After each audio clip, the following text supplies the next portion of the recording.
Welcome to our channel. Today we how to download data from Microsoft Azure Blob Storage to notebooks, complete guide step by step clearly. To begin, open your preferred notebook environment, such as Jupyter or Azure Notebooks. Next, ensure that you have the necessary libraries installed.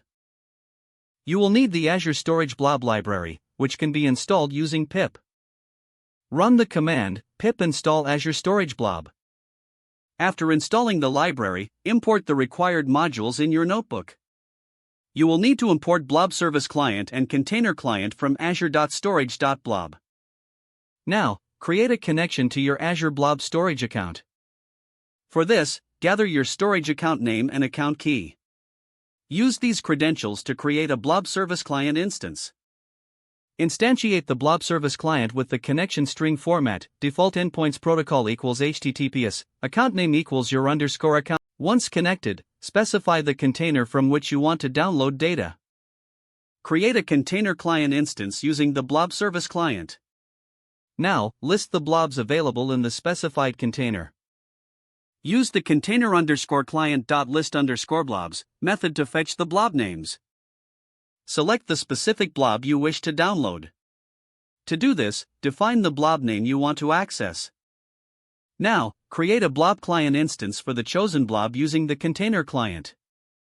Use this blob client to download the blob's content. Invoke the download_blob method and save the output to a variable. You can read the content directly from the blob by calling read all.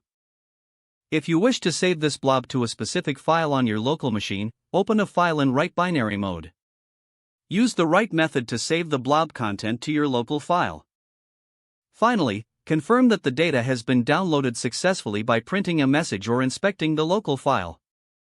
You have now completed the process of downloading data from Microsoft Azure Blob Storage to your notebook. If the page does not load, refresh the browser or try again in a private or incognito window.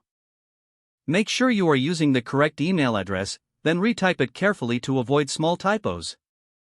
If your password is not accepted, use the reset option and create a new strong password you can remember.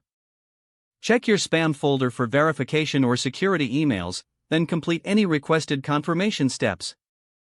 Don't forget to like this video and subscribe to our channel for more step-by-step tech guides.